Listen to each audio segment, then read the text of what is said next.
ni ìmọ́lẹ̀ gbogbo adúláwọ̀. Èmi ni ìmọ́lẹ̀ gbogbo adúláwọ̀. Gbogbo ọmọ Yorùbá àtàtà ní tilé toko, gbogbo wa pátá ni ìmọ́lẹ̀ adúláwọ̀.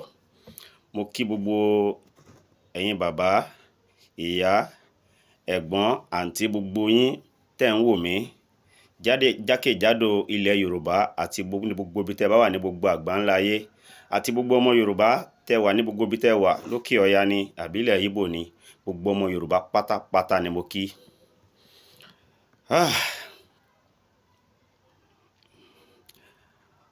Ọ̀rọ̀ mi tèní ọ̀rọ̀ àkíyèsí ni, ọ̀rọ̀ ìbáwí ni fáwọn kan, ṣùgbọ́n kí n tó bẹ̀rẹ̀ ọ̀rọ̀, ẹ jẹ́ kí a kọ́kọ́ fún ẹni wa, èèyàn wa nínú iṣẹ́ tíátà, Murphy Àfọlábí, ẹ jẹ́ kí a kọ́kọ́ ṣàdúrà fún, torí pé Ọlọ́run pè sọ́dọ̀ ní àná. Murphy Àfọlábí nínú Yorùbá film industry, ó jáde láyé ní àná ọjọ́ Sunday 14th of May 2023. In fact, ó ṣe okùnfà nǹkan tí mi ò fi lè ṣe program yìí lánàá. Kí Ọlọ́run bá wa pa àṣìṣe rẹ̀, Ọlọ́run bá wa tẹ́ sí afẹ́fẹ́ rere, nítorí pé ọmọdé ni, ikú ẹ̀ dẹ̀ báyàn lójijì. Ó dẹ̀ jẹ́ kan nínú àwọn onítíátà ilẹ̀ Yorùbá tó jẹ́ pé tí wọn ò bá tiẹ̀ lè jáde síta gbangba lójú ayé láti bá àwọn ọ̀bàyéjẹ́ wí, wọ́n ń ṣe nínú eré ìtàgé wọn, nínú fíìmù wọn, wọ́n ń ṣe tó jẹ́ pé wọ́n máa ń fi fíìmù sọ̀rọ̀, wọ́n ń fi fíìmù bá àwọn ọ̀bàyéjẹ́ wí, àwọn adàlúrú, àwọn oníjẹkújẹ tó jẹ́ politician yẹn, wọ́n ń ṣe nínú fíìmù wọn. Wọ́n dẹ̀ ti ṣe ọ̀pọ̀lọpọ̀ fíìmù náà tó jẹ́ pé àtìrí àtòun àti Sanyẹ̀rì pẹ̀lú àwọn kan tó kóra wọn jọ tó jẹ́ pé wọ́n fi gbé olóyè Sunday Igboho lárugẹ pẹ̀lú gbogbo akitiyan tí wọ́n ń ṣe nílẹ̀ Yorùbá, tó túmọ̀ sí pé àwọn náà mọ nǹkan tó ń lọ nínú location 9 tá wà, wọ́n dẹ̀ mọ nǹkan tí a fẹ́ nílẹ̀ Yorùbá, torí ẹ̀ làwọn náà ṣe ń ṣe ní fíìmù jáde lẹ́kọ̀ọ̀kan gbà míì láti fi gbé akitiyan olóyè Sunday Igboho jáde tí wọ́n bá tiẹ̀ lè sọ̀rọ̀ plainly lójú ayé láti tako àwọn ìjọba àtàwọn ọ̀bàyéjẹ́ tó wà ní ilẹ̀ Yorùbá tí wọ́n fẹ́ kí Yorùbá lómìnira. Ní àṣẹ Ọlọ́run, a máa lómìnira. Murphy Àfọlábí, Ọlọ́run kó bá wa dẹ̀lẹ̀ rí fún ẹ, Ọlọ́run kó bá wa tẹ́ sáfẹ́fẹ́ rere o.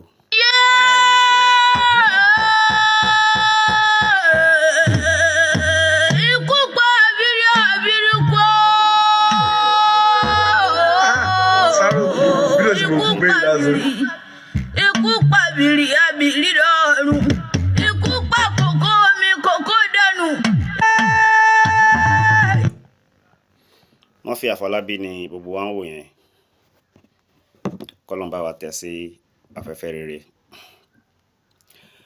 tó túmọ̀ sí pé kò sí awáyé má kú, kò sẹ́ni kankan tó lè jù sáyé, bóyá a ṣe dáadáa láyé àbí ìwọ tó jẹ́ pé òun fi ìgbésí ayé ẹ òfin ṣe nǹkan tí ò dáa, gbogbo wa náà la máa lọ lọ́jọ́ kan.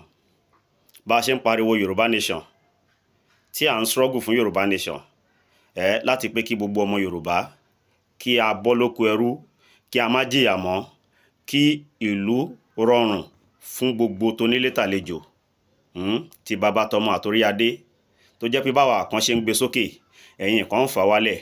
Ẹ rántí pé gbogbo nǹkan tá a bá ṣe láyé ó ń bọ̀ wá dìtàn, torí gbogbo wa náà la máa lọ, awáyé má kú òsì. Tó túmọ̀ sí pé gbogbo ìwọ tó ń ṣe àtakò Yoruba Nation movement, gbogbo ìwọ tó jẹ́ pé ò ń gba owó lọ́wọ́ àwọn olóṣèlú láti pé kó lè máa wá fi da Yoruba Nation movement rú, ìwọ náà lọ lọ́jọ́ kan.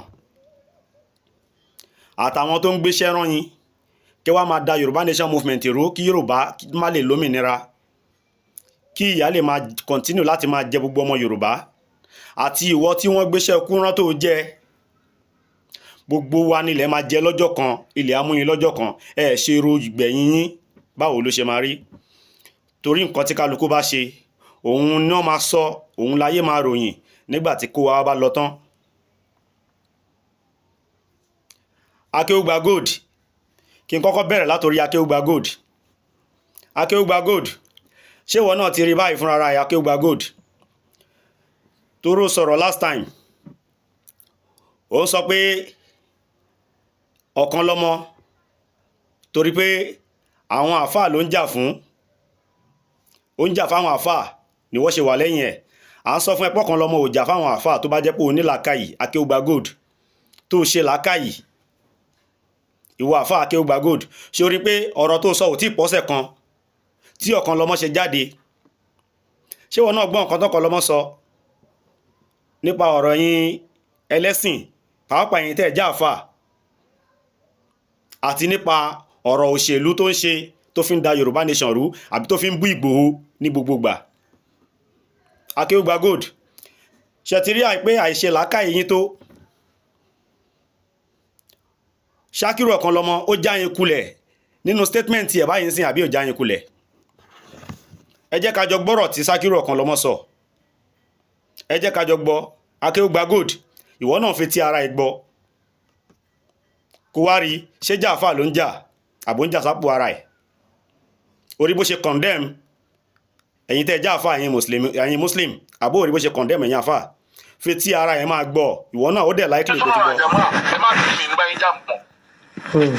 So that alhamdulillah mo jẹ free mo balance ṣe pẹ́sà ìdìkan ló kù tí ìbàdàn tí sáà ìdìkan bá ti wá ta lù mí máa bọ́ sọ̀rọ̀ àwọn Yorùbá ló kàn ìyẹn kọ́ pè mí jọ. Ó gbọ́, ó ní Saheed Shittu nìkan lòun fèsì tẹ́lẹ̀, so pé bẹ̀ tí Saheed tóun fèsì tí Saheed ò bá ti bú òun mọ́ òun máa bọ́ sọ̀rọ̀ àwa Yorùbá ló kàn, àwa Yoruba Nation movement. Àbí nǹkan tí ọ̀kan lọ́mọ ń try láti sọ́nbẹ̀ yẹn nìyẹn o. Ẹ tẹ́tí, ẹ máa gbọ́ nǹkan tó ń sọ. Akéwùgbà Gold, ẹ bá mi share program yìí, ẹ bá mi share ẹ̀, gbogbo ẹ̀yin tẹ́ bá lè share ẹ̀ tó máa fi kan ẹni tó máa kan Akéwùgbà Gold, ẹ jẹ́ kóun náà fi ti ara ẹ̀ gbọ́, àti gbogbo ẹ̀yin àfáà tẹ́ ẹ̀ ṣe làákàyè, ẹ̀yin tẹ́ ń jà sẹ́sìn tẹ́ ẹ̀ ṣe làákàyè, tẹ́ ẹ̀ rórí yín, tẹ́ ẹ̀ wá jẹ́ kí irú Ṣákírù ọ̀kan lọ́mọ kó máa dà yín gbọ̀ngbọ̀n, kí irú Ṣákírù ọ̀kan lọ́mọ kó po ọpọlọ gbogbo yín papọ̀, tẹ́ fi wá sọra yín di ọlọ́pọlọ yòrò, tẹ́ ẹ̀ mọ nǹkan tẹ́ ń ṣe. Bẹ́ẹ̀ mi ò lè bá yín wí, ní tí mi ò fi lè bá yín wí ni pé nígbà tọ́wọ́ ti yín náà mọ́, tó jẹ́ pọ́wọ́ àwọn olóṣèlú ilẹ̀ yín náà ti ń gba owó, kí ló tẹ́ ní support ọ̀kan lọ́mọ?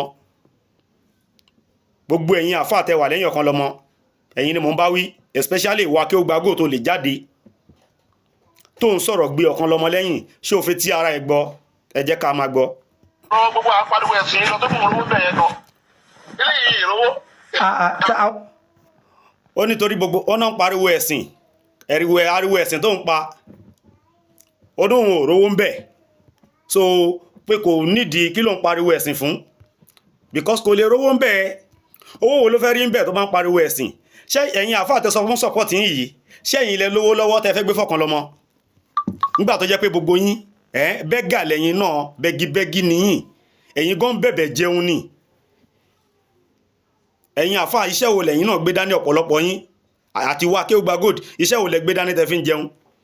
Tẹ́ ẹ̀ bá dúró fún kéèyàn bímọ, ẹ fẹ́ lọ ṣèkómọ kẹ́ rówó ń bẹ̀, ẹni tó fẹ́ ṣe ìyàwó kan pè yín kẹ́ rówó ń bẹ̀, yín gan lẹ́yìn máa lọ́bì ọjọ́ ìgbéyàwó yín, àwa ni ẹ pé o, àbí ẹni tó fẹ́ sílé kan pè yín kẹ́ ṣàdúrà fún wọn kẹ́ rówó. Ṣe bí gbogbo nǹkan tẹ́yin náà papọ̀ àtàwọn olóṣèlú tẹ́ ń tẹ̀lé kiri ń tẹ́yin náà papọ̀ tẹ́ fi ń jẹ tẹ́ fi ń mu nìyẹn. So owó wo lẹ ní tẹ́ fẹ́ gbé fún Ṣákírù ọ̀kan lọ́mọ? Òun ló yẹ sọ pé gbogbo ọ̀rọ̀ ẹ̀sìn tóun kún pariwo òun ò rówó ń bẹ̀, ṣẹ́yìn tó jẹ́ pé ẹ̀yin gan ń bẹ̀bẹ̀ kẹ́ tó jẹun ni, tó jẹ́ pé ìnáwó tí ò kàn yín lẹ́yìn náà ń tojúbọ̀ tẹ́ ń lé kiri kẹ́ tó jẹun, àtúnkẹ́súnmọ́ àwọn politician tẹ́ rí kán máa ṣe nǹkan tí ò da, nǹkan tí ò tọ́, owó ìlú tó yẹ kán fi ṣe nǹkan fún gbogbo ọmọ Yorùbá ká benefit kí ìyà má jẹ anybody, àwọn nìkan ń rọ kó sápò, wọ́n ń kó lọ sí abroad, wọ́n ń kó lọ Dubai, wọ́n ń ṣe yàlà, wọ́n ń ṣe yòlò, táwọn politician bá fún wọn lówó, àwọn tó yẹ kẹ́ ṣe wá sí kẹ́ lu ọ̀rọ̀ Ọlọ́run fún pé Ọlọ́run máa fi ìyà jẹ wọ́n pẹ̀lú nǹkan tó ń ṣe yẹn, kọ́ lè ronú pìwàdà. Ṣùgbọ́n torí pọ́n fún ẹ̀yin náà lẹ́sùn tẹ́rẹ́tẹ́rẹ́, kò jẹ́ kẹ́ ẹ lè bá wọn sòótọ́ ọ̀rọ̀. Àlùkùránì àtẹ gbé dání, ẹ̀yin gan ò lò torí ẹ̀ sòótọ́ tó wà nú ẹ̀ torí ìjẹkújẹ. Akéwùgbà Gold, ọ̀rọ̀ yìí bá ewé àti gbogbo ẹ̀yin àfáà oníjẹkújẹ.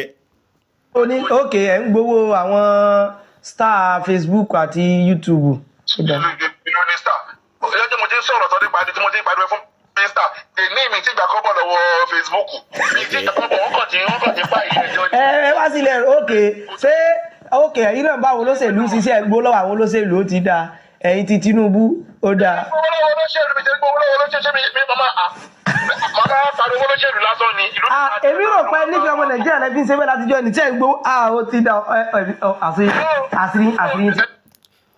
ó lóun ò ṣe wá ní gbowó lọ́wọ́ olóṣèlú ó ní ṣe gbogbo ariwo tó ń pa òun kàn máa pa lásán ni òun gbowó lọ́wọ́ olóṣèlú náà ò ṣe ní gbowó lọ́wọ́ olóṣèlú so òun gbowó lọ́wọ́ olóṣèlú láti lè máa fi bullying Yoruba Nation movement láti lè máa fi fa struggle Yoruba Nation movement sẹ́yìn láti lè máa fi tako Ìgbòho láti lè máa fi bú Ìgbòho láti lè máa fi yẹ̀yẹ́ Ìgbòho àti tó mọ̀ àti tí ò mọ̀ nípa kò tí ẹ mọ̀ Ìgbòho òun àti Ìgbòho ń ṣe alájọsọ wọn ń ṣe alájọrìn ẹ̀kan péré lórí Ìgbòho rí láyé ẹ bẹ́ẹ̀ nítorí pé wọ́n sanwó fún ni ó ń gbowó gbogbo ìbàjẹ́ tó ń ṣe yẹn ni. àṣírí ti tú sí mi lọ́wọ́ bá. bí mo ṣe ń ṣiṣẹ́ yẹn ó pè mí pé ìyẹn máa sọ èso oore fún mi torí màá rówó ń bẹ̀. òye mi tẹ́ ẹ̀ sọ yé mi ò wà láì mọ̀ kàn bá yín ṣàwàdà ni o. mi ṣe ní rówó ń bẹ̀ àti pé gbogbo tí mò ń ṣe yìí náà àti mo mọ inú àwọn èèyàn jẹ́ pé wọ́n máa appreciate mi tí mo gbọ́dọ̀ ṣèlú ni wọ́n náà tó máa ń fún mi lówó. dáadáa yóò ṣe wọ́n kékeré wà láì mílíọ̀nù máa fún mi fọ́lọ́n búra ṣùgbọ́n bí lára sí láì láà wà mo ti sọ̀rọ̀ tọ́tọ́ tí yẹn kan ní kì í sẹ́ra tó dẹ̀ fún mi ní $1 million àti máa parọ́ kọ́lọ́ mú mi.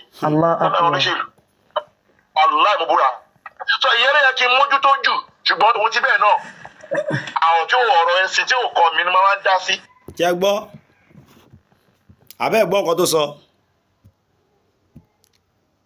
ó náwọn olóṣèlú wọ́n fún òun ní owó ní gbogbo bullying tó ń ṣe ní gbogbo kó máa ba olóyè Sunday Igboho lórúkọ jẹ́ ní kó máa ba gbogbo àwọn tó wà nínú Yorùbá Nation movement lórúkọ jẹ́ kó máa dárúkọ gbogbo àwọn bàbá Akintoye àwọn tó ju bàbá tó bí lọ́mọ lọ kó máa dárúkọ wọn pèrí wọn láìda ó ní so ìyẹn ibi tóun ti ń rówó yẹn tóun fi ń gba owó láti ba Sunday Igboho lórúkọ jẹ́ àwọn bàbá Akintoye àti Yorùbá Nation pé ìyẹn ló yẹ kóun mójútó ju ọ̀rọ̀ ẹ̀sìn rádaràdá tí ó kàn ń lọ Akeugba Gold ṣorí pé ó ti bojú ẹ̀jẹ̀ àbí òbojú ẹ̀jẹ̀ àti gbogbo ẹ̀yin àfáà tẹ support ẹ̀ ṣẹ́rí pé ó bojú yín jẹ́ ẹ̀sìn Islam ẹ̀sìn mùsùlùmí ló pè lẹ́sìn rádaràdá ń tẹ́ gbé dání Al-Qur'an tẹ́ gbé dání ló pè ní nǹkan rádaràdá torí pé ó rí àṣírí ẹ̀yin àfáà pé gbogbo yín gan atọrọjẹ ni yín kò ń ṣe gbogbo àfáà o ẹ̀yin ẹ̀fàfà tẹpẹ̀rẹ̀ yín láàfà tẹ́ ń ti ọ̀kan lọ́mọ lẹ́yìn ṣe ti rí bó ṣe yẹ̀yẹ́ yín ẹ̀rí pó bojú yín jẹ́ ẹ̀rí pó járáǹkì yín ó járáǹkì yín kò tún wá járáǹkì yín nìkan ó tún járáǹkì Islam kí ló tẹ̀ ronú yín Akeugba Gold kò tí ì ta sí ẹ̀rọ fo ó ṣe ń bẹ̀rẹ̀ bọ̀ ní o díẹ̀díẹ̀ ṣe orí pé tó bá fún ilé sí ọ̀rọ̀ tó sọ yìí Akeugba Gold ó máa bojú ẹ̀ jẹ́ gan gbogbo àṣírí ẹ̀ ló máa tú torí kó tútú àṣírí irú ẹ̀yin àfáà yẹn ó tó máa fi ní ráǹkì lọ́dọ̀ àwọn politician tó ń sanwó fún ni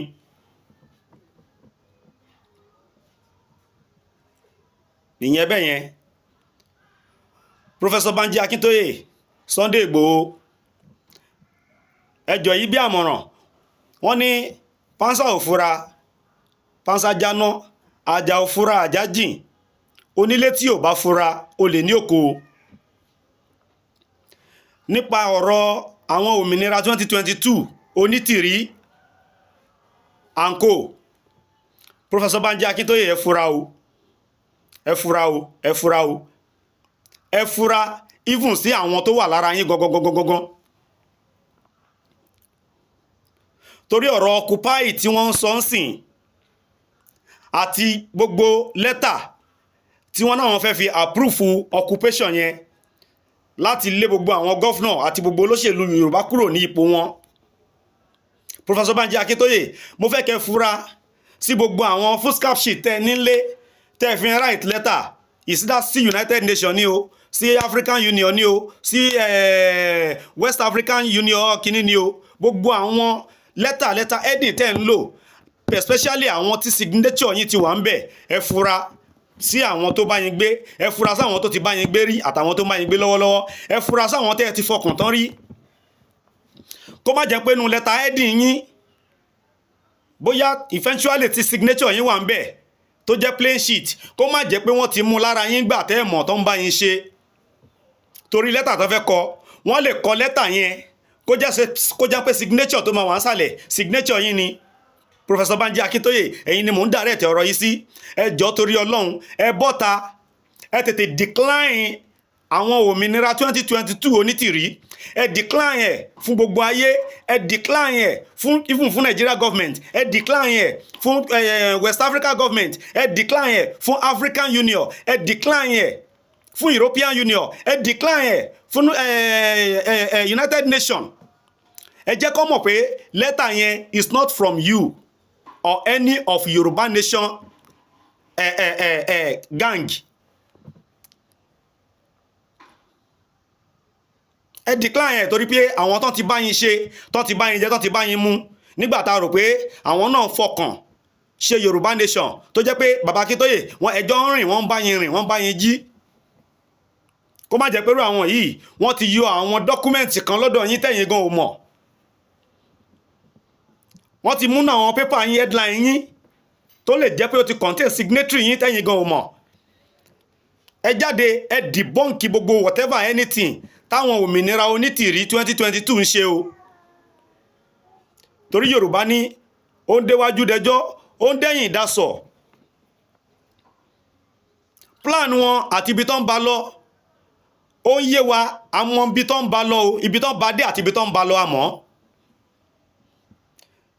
Because wọ́n bá ṣe dé stage kan ní nǹkan tó ń ṣe yìí, tó bá di pé Nigeria government ti bá bẹ̀rẹ̀ sí ń kó wọn, tó bẹ̀rẹ̀ sí ń ṣà wọ́n, kó má di pọ́n máa wá Professor Banji Akintoye àtolóyè Sunday Igboho náà kiri.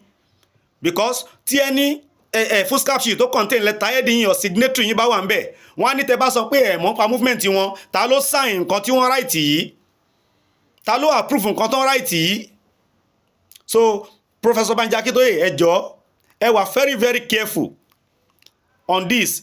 Torí ẹ̀ mo ṣe fẹ́ kẹ́ jáde, kẹ́ tètè debunk, kẹ́ decline òmìnira 2022 Onitiri. Ọlọ́run ò ní jẹ́ ká jì sọ́fìn. Àwa mọ̀ pé ibi tẹ́ ń kó wa lọ àti nǹkan tẹ́ ń ṣe, ẹ ń ṣe on a right and peaceful way, ẹ dẹ̀ ń tẹ̀ lófin. Bẹ̀ òmìnira 2022 Onitiri wọ́n ti wà being frustrated, wọ́n dẹ̀ ready láti commit any atrocity because a situation tó jẹ́ pé wọ́n láwọn ti rán uniform láti kó fún àwọn sójà àwọn tó máa wá occupy ilẹ̀ Yorùbá láti lé gbogbo àwọn governor àtàwọn politician tó wà in position right now. Bóná ti recruit àwọn sójà yìí tán fi rán uniform fún wọn. Bó làwọn sójà yìí ti ń bọ̀, sọ́mọ Yorùbá wọn ni wọ́n ní àbí ọmọ ìlú ibòmíì ní country míì. Làwọn sójà tán láwọn ń kó bọ̀ láti wá ṣe occupation. Lẹ́tà tán fẹ́ máa fi báàkì ẹ̀ ń dì í, kí ló fún wa ní assurance pé Professor Banji Akintoye àwọn ọ̀dàlẹ̀ kan ò ti yọ àwọn foolscap sheet kan tó contain signatory yín láti kọ lẹ́tà sórí ẹ̀, kán lè sọ pé ẹ̀yin náà fún wọn ní backup of which you don't know nothing about it. Ẹ jọ̀ọ́ torí Ọlọ́run, afẹ́kẹ́ jáde, ẹ declare fún gbogbo wa pátá tá wà lẹ́yìn yín pé òmìnira 2022 Onitiri, you know nothing about it. Ẹ jẹ́ kí gbogbo àgbáyé mọ̀. Torí ìgbà kan tó ń bá lọ yìí, ìgbà tó bá máa ṣẹlẹ̀ kò ní involve àwa tá gbé Yorùbá Nation dání lótìtọ́ àti lódodo. Ọ̀fìn tẹ́fọ́n lọ tán fẹ́ lọ jì sí àwọn òmìnira 2022 Onitiri, ọ̀fìn tẹ́fẹ́ jì sí, ẹ jẹ́ kán fún ara wọn jì sí. Nítorí pé tán bá jì sọ́fìn kò lè jẹ́ tuntun, torí àwọn náà mọ̀ pé rọ́ làwọn gbé dání. Ọ̀pọ̀lọpọ̀ wọn tó dẹ̀ wà ń bẹ̀, owó ló sún wọn débẹ̀ nítorí pé wọ́n bribe wọn, wọ́n fún wọn lówó ni, gẹ́gẹ́ bí mo ṣe sọ́nu fídíò kan tí mo ṣe. Àwa náà mọ̀ ọ̀pọ̀lọpọ̀ wọn tó jẹ́ pé òmìnira Onitiri 2022 wọ́n bribe àwọn èèyàn kán lè fi gain more population láti fà wọ́n wá sínú òmìnira wọn 2022 tán láwọn ń ṣe ni. Ó ṣẹlẹ̀ ní base tiwa náà and some other bases and some other base tó wà káàkiri fún ìjàngbara Yorùbá Nation. Ọlọ́run ò ní jẹ́ ká jìn sọ́fìn. Mo mọ̀ pé gbogbo nǹkan, gbogbo ọ̀nà tó ń wá òun ni pé láti da ìjàngbara Yoruba Nation rú, movement Yoruba Nation láti dàrú kán lè fi rí Yoruba Nation like terrorist. Àwa ò dẹ̀ kí ń ṣe terrorist. N táwa ń béèrè fún ó wà lọ́ndà òfin, lábẹ́ òfin ni àkọjá àyè. Òfin ìjọba àgbáyé tá mọ̀ sí United Nations ó support ká divide ká separate nínú location 9 tá wà yìí gẹ́gẹ́ bí ẹ̀yà, gẹ́gẹ́ bí èdè, gẹ́gẹ́ bí àṣà wa.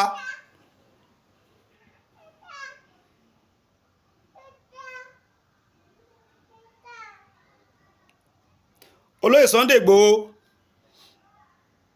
bàbá wà pẹ́ láyé sẹ̀, ojú ẹ̀ ò ní ríbi.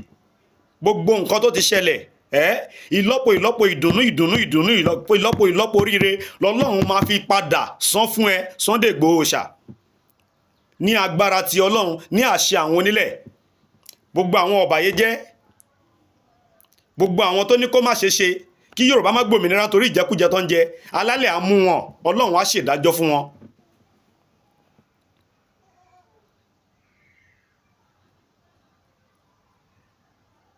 Èyí ni mo ní kí n pè yín sákèsí sí, Professor Banji Akintoye, Olóyè Sunday Igboho, ẹ fura o, ẹ fura o, ẹ fura o, wọ́n ní fura lògùn àgbà. Ẹ fura o, àti gbogbo àwa tá wà nínú struggle yìí, ẹ jẹ́ kí gbogbo wa mọ̀ tá ń ṣe, ẹ jẹ́ ká ṣọ́ra, ká fura fún gbogbo àwọn ọ̀dàlẹ̀ yìí. Ojú aṣebi wọ́n ti hàn, Ọlọ́run ti ń fojú aṣebi wọn hàn, a dẹ̀ mọ̀ wọ́n, à ń rí wọn. Ibi tá bá dé yìí, ẹ jẹ́ ká fòtítọ́ ṣe, ẹ jẹ́ ká fi òtítọ́ ṣe.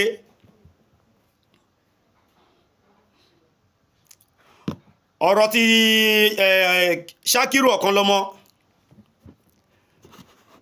ìwọ ti sọ́ra ẹ di jàkùmọ̀. Yorùbá ní jàkùmọ̀ ò kí ń rìn dé ọ̀sán, ẹni abíire òun rìn lóru. Ìjàkùmọ̀ ẹranko kan ní nínú igbó tó jẹ́ pé lóru lòun máa fi ń rìn bí ọ̀ràn. Ìjàkùmọ̀ ń ṣẹran rẹ̀, bẹ́ẹ̀ kò ń ṣe kúre. Ṣákírù Ọ̀kanlọ́mọ, ó ti sọ́ra ẹ jàkùmọ̀, ó ti sọ́ra ẹ dẹni tí wọ́n ránṣẹ́ ẹ dé tòrutòru.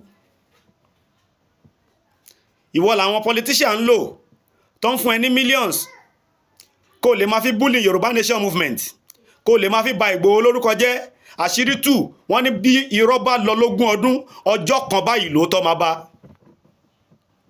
Ṣákírù Ọ̀kanlọ́mọ, ẹnìkankan ò tí fìyà jẹ o, ẹnìkankan ò tí mú ẹ láti fìyà jẹ tó ti ń fẹnu ara ẹ tú àṣírí ara ẹ báyìí.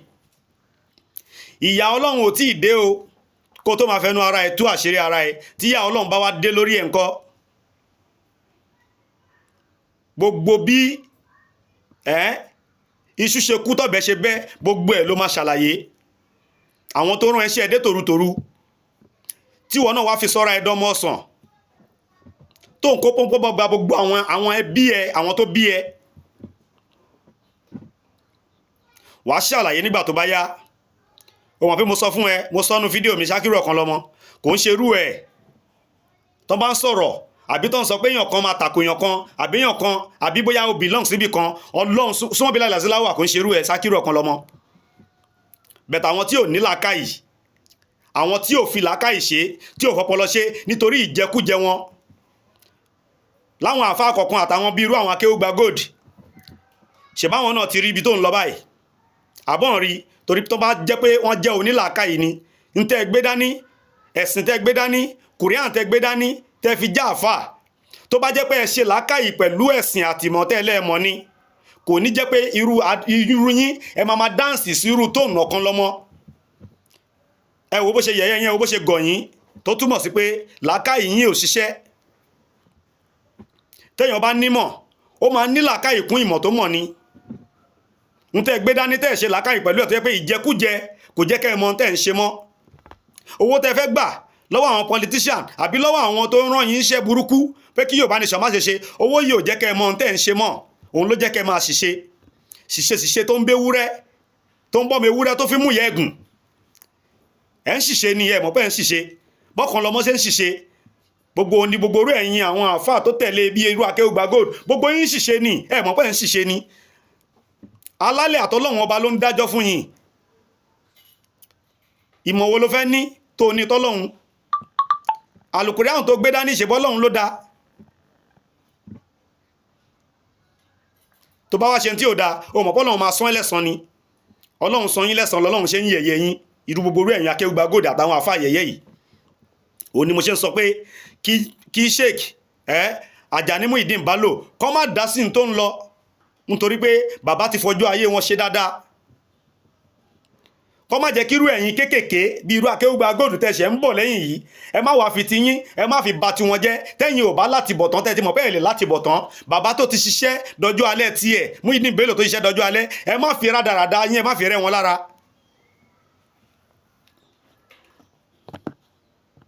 A ti mọ̀ pé ẹ̀ ń ṣe olóòótọ́ àbí ìwọ kọ́ ni Akéwùgbà Gold nígbà tán jí ọmọ ẹgbẹ́ ó lákìtìyàn Ìgbòho lórí ẹ̀ gbogbo yín lẹ̀ ń ṣe bí gbàtẹ́ nífẹ̀ẹ́ Ìgbòho ń gbà yẹn àṣẹ ni rádaràda èèyàn rédèrèdè ẹni à ń jírí àṣẹ òun níyín. Ó ní mo ṣe máa ń dúpẹ́ pọ́lọ́hun ò pa Ìgbòho kálọ́ta Ìgbòho sí láyé mọ́ ni ẹ bá ṣe rádaràda dúpẹ́ ṣe ń ṣe yìí lọ kódà gbogbo yín gan ẹ ti pàtẹ́wà sí tẹ́ ẹ ti máa bú Ìgbòho gan lẹ́yìn tẹ́ máa ti máa sọ clearly ẹ lè láì ṣe kinní kan ló pa àìṣe kinní kan ló pa ṣùgbọ́n a dúpẹ́ lọ́wọ́ Ọlọ́run pé Ọlọ́run dá Ìgbòho sí ó wà láyé pẹ̀lú àlàáfíà ara Ìgbòho náà rí gbogbo rádaràda tẹ́ ń gbáyé yín ṣe báyìí.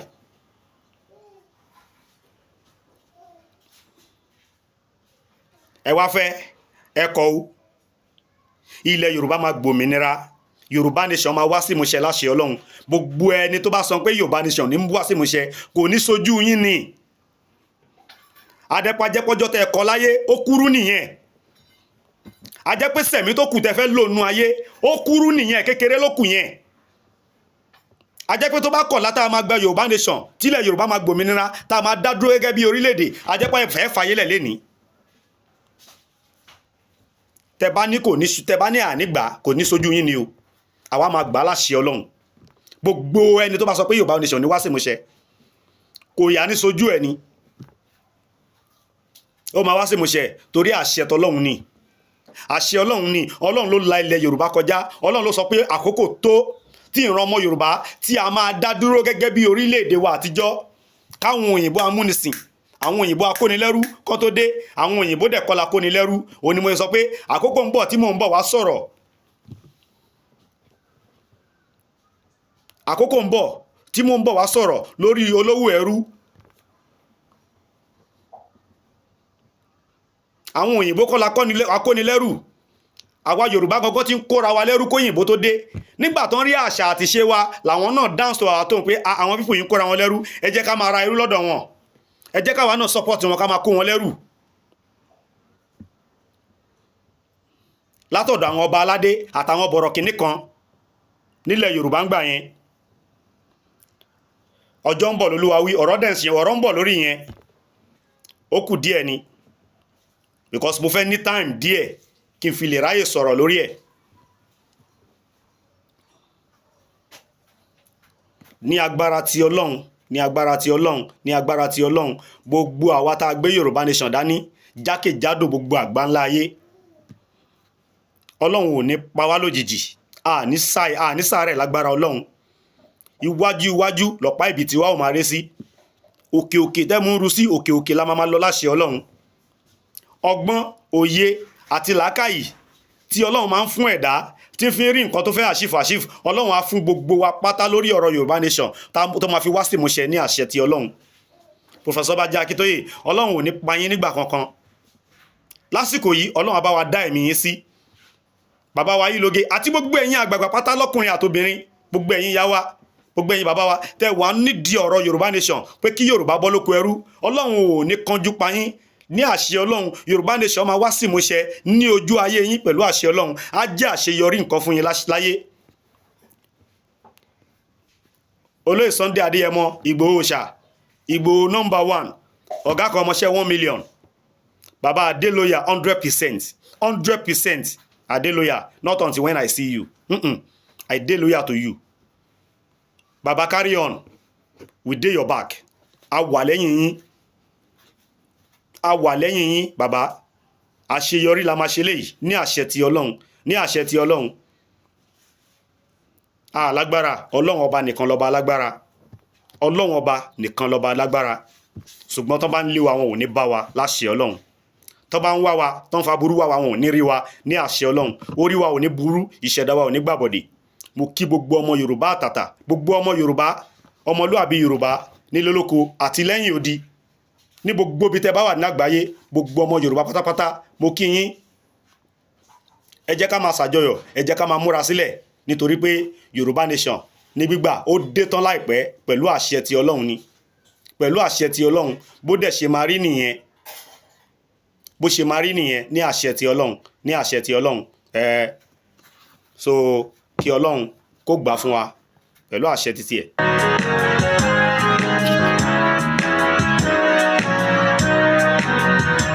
Iṣẹ́ wa fúnlẹ̀ wá, orílẹ̀-èdè wa, máa gbéga, máa gbéga, máa gbéga fáyé rí. Ìgbàgbọ́ wa ni pé bá ti bẹ̀rù làbọ̀ mọ́, ká ṣiṣẹ́, ká ṣiṣẹ́, ká ṣiṣẹ́, ká jọlá. Ìṣọ̀kan àti òmìnira ni ẹ jẹ́ ká máa lépa. Tẹ̀síwájú fọ̀pọ̀ ire àtòhun tó dára. Ọmọ Olúwa dìde, bọ́ sípò ẹ̀tọ́ rẹ. Ìwọ ni ìmọ́lẹ̀ gbogbo adúláwọ̀.